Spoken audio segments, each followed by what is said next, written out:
Yes, yes, y'all. It's iconic. And on this one, I've got a really dope surprise for you guys. This has been a long time in the making. I could tell you it's been since about the game started, since this happened. And I'm going to tell you what I'm talking about in just a minute.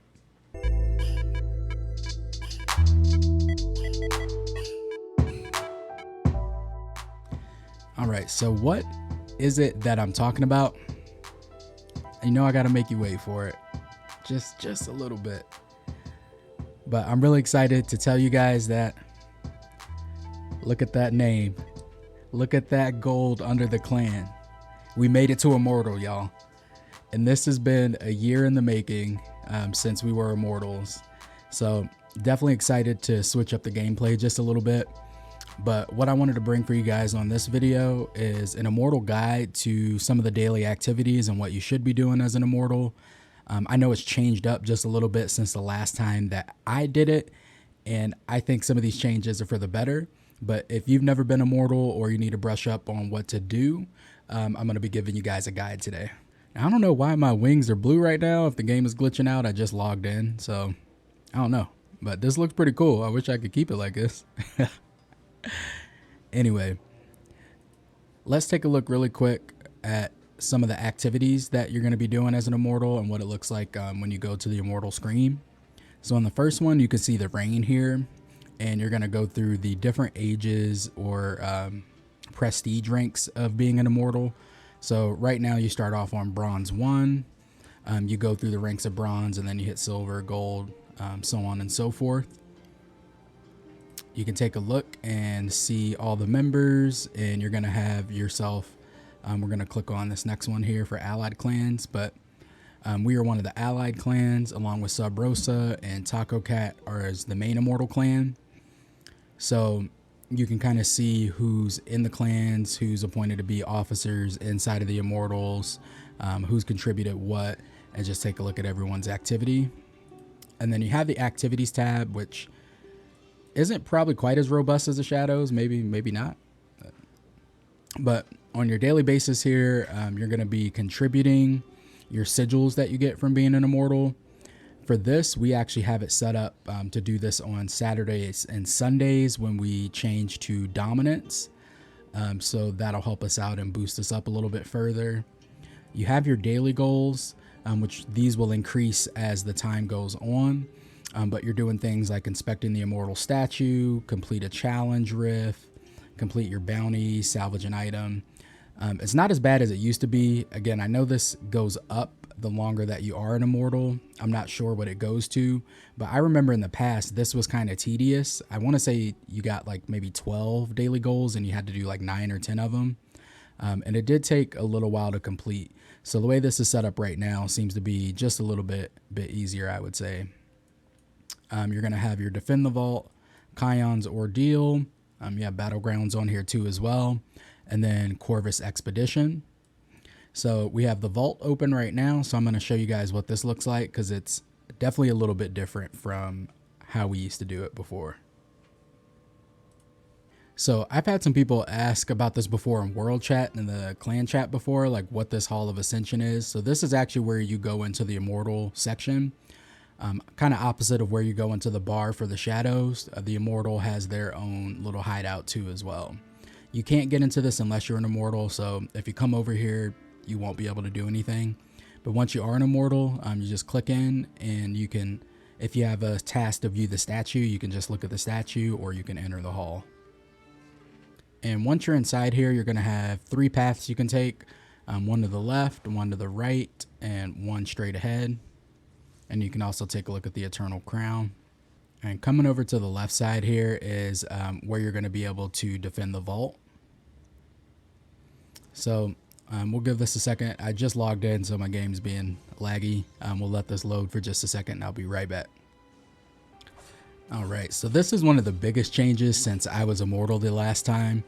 And I gotta say, this was the most annoying part about being an Immortal beforehand. So before they made this change, what you used to have to do is actually, basically you had to form your own line and line up. And one person would be the leader for your group and they would stand in line. And for the full hour of a vault, you basically were getting in line, waiting your turn. And the way we used to do it is we kind of had like hall monitors that would tell you when it was your turn or when you could go, or making sure people weren't cutting in line and getting out of place. And you'd have to stand here until you were like third place or so in line, and then you were allowed to click the door and go in to do your vault. So they've changed this now to actually be a little bit more like the shadows. So you can actually click on the vault here. If you already have your own party, that's fine. A lot of times when you're an Immortal, you will go in with your own group, but you're actually able to find your own party, and it puts you in a queue, and you don't have to sit here and wait. You can go overworld farm. You can do whatever you'd like to do until it's your turn. But one of the biggest keys here that I think is a massive change is you actually can skip the people that are higher resonance than you, so you don't get matched up against a whale shadow squad. And you can fight someone that's more around your resonance level. It will take a little bit longer to get your vault queue if you do that, but you don't get these lopsided battles if you actually go that route. So we're gonna click find a party here. Normally I would throw it in my warband or clan chat or Immortal chat here and just try to get in a vault group. But for the sake of the video here, I just want to show this. So you see everyone's doing it right now. So we got into a group immediately here. And it'll show you your queue position. So we were 13th. Somebody just ran a vault, so we're now 12th. And I believe we'll take a peek here once it happens. But I think once it gets down to queue position 5, as the leader, you'll have the opportunity to actually say you want to go into the vault when it's your time. And when the vault is popping, it tends to go pretty fast here. We're already in position 9. All right, so we're in queue position 5 now.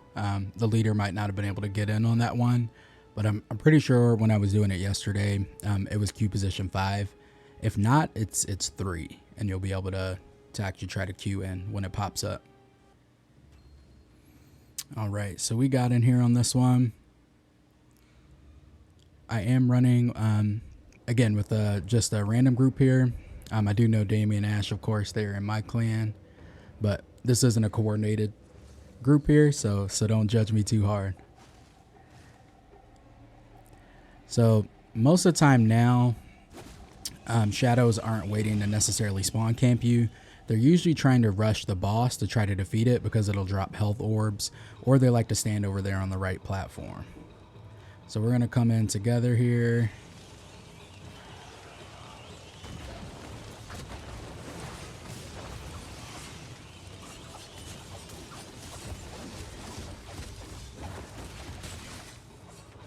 And we were able to secure that vault. Nice job, y'all. If you need to get out, you just click the door icon in the top right of the map here.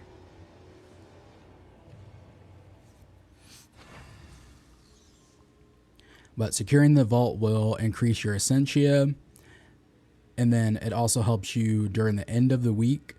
You're able to pick items out of the vault, and these are usually pretty decent items. The more that you lose to the shadows, however, the more they're able to potentially take items out of the vault in terms of the legendaries that you can get at the end of the week. All right, so that's what the vault looks like now. Again, a much better system than what we had before.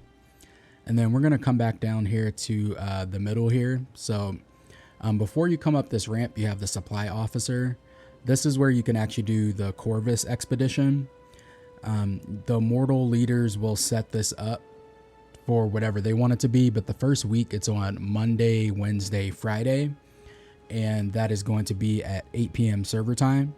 For this one, you just go in and you are doing just kind of, it's like the Immortal version of getting blessings at the assembly for the shadows.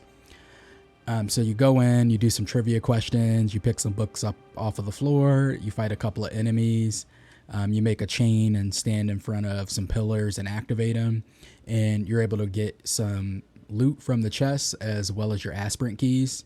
So this is a good one to make sure you do. It kind of offsets the assembly for the shadows, having this as the Immortal. And when you go straight ahead, this is going to be for the Rite of Exile. So you won't really go here until it's time. I don't think you can practice on the Immortal side. Maybe I'm wrong here.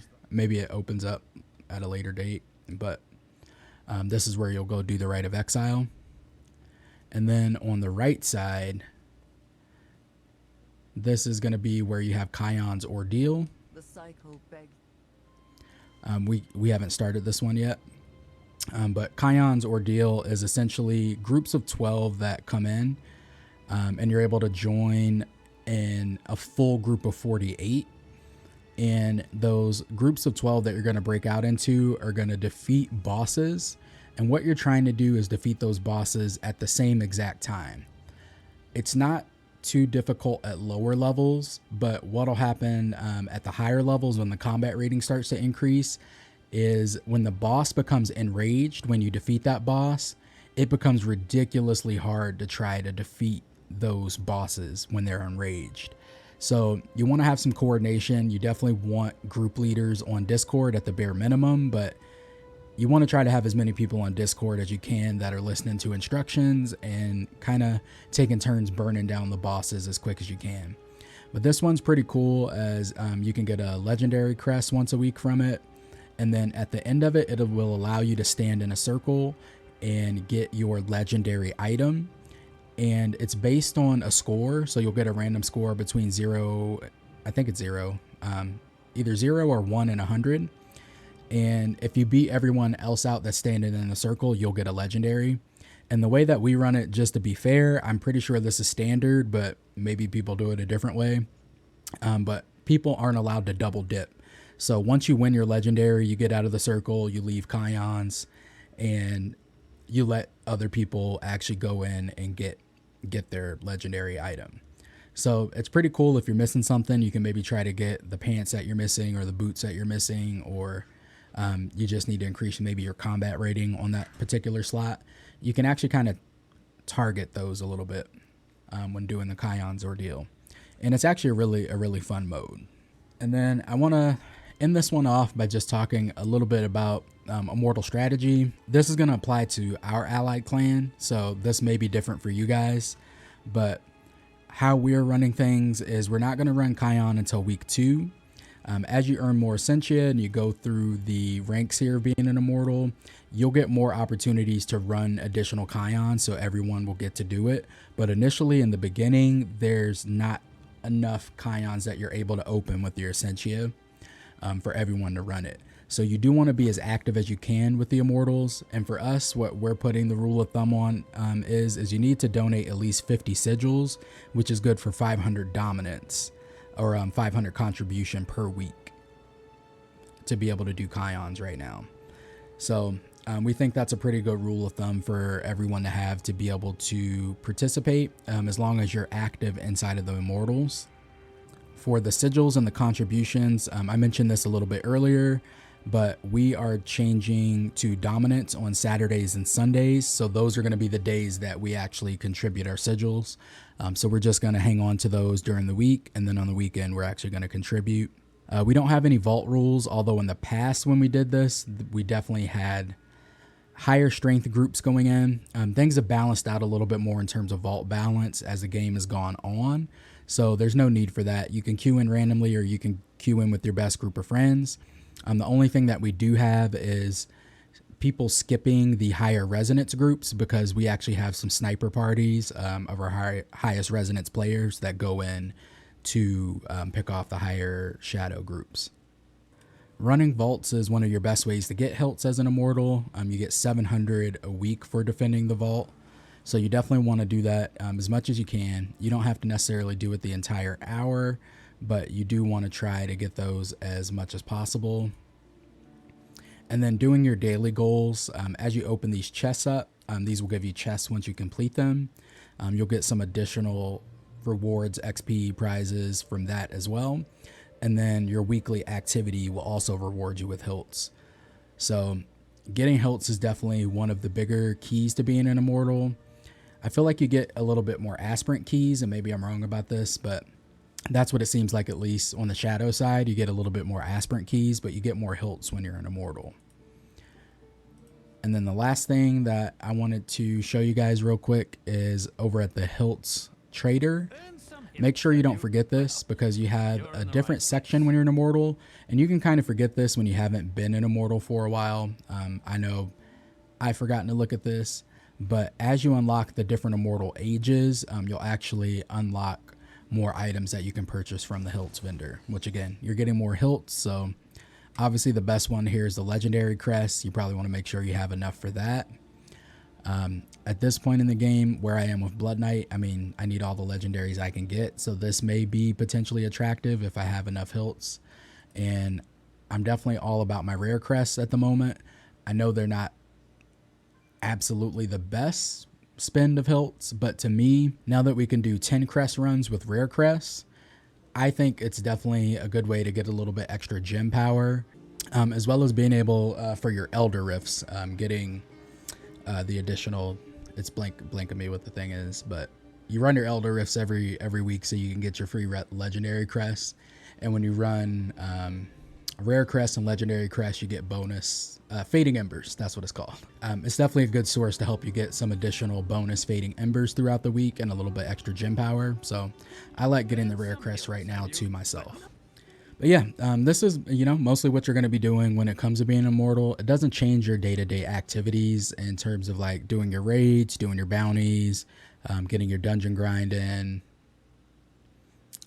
It's just different from what you would be doing on a daily basis as a Shadow. But you're still going in and defending the vault. You have your Corvus, which is kind of replacing your assembly, sort of, for the most part. And then you do have your Kions, which is kind of an extra cool event that you get to do for being an Immortal. You still have your Rite of Exile, you still have your Battleground, so it doesn't necessarily change it too much, but it is a different gameplay on a day-to-day basis. Again, the daily activities and like the other things you're going to do aren't different, but what you do as an Immortal is a little bit different. So hopefully I help some of you guys out. If you are becoming Immortal for the first time, if you haven't been it for a while and some things have changed like it did in my case, I'm hoping that this video was informative for you guys. Let me know if you need any additional information about this. I can definitely elaborate some more on some of these topics if necessary, but you guys already know what to do. I'll catch you guys on the comments, and I'll see you on the next one. Peace. And then just a quick thing to add for me. I'm proud of my clan. Big ups to NWO. Thank you to Taco Cat for letting us in the alliance for this round.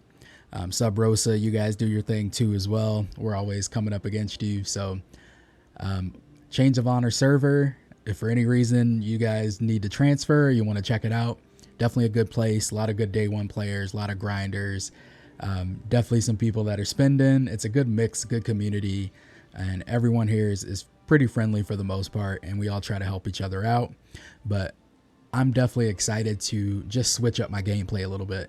It's been the exact same having to do the Shadow stuff all the time, and while Immortal tasks can be a little bit tedious, I think they've made it slightly easier than what it was before. I do think the rewards could be slightly better. Like, it should be a big reward for being, it should be, something that you get Immortal and you're like, yes, like, and everybody really, really wants it. I know after we were Immortal, after the first reign, people got a little bit burnt out. Clans kind of split a little bit, and it was tough. I think they've made it, again, a little bit easier, but at the same time, I'm definitely excited to switch up the gameplay here, and I'll be keeping you guys posted. Again, one more time, if there's anything you need to see again or you want me to elaborate on, please let me know in the comments, and I'll catch you guys on the next one. Peace.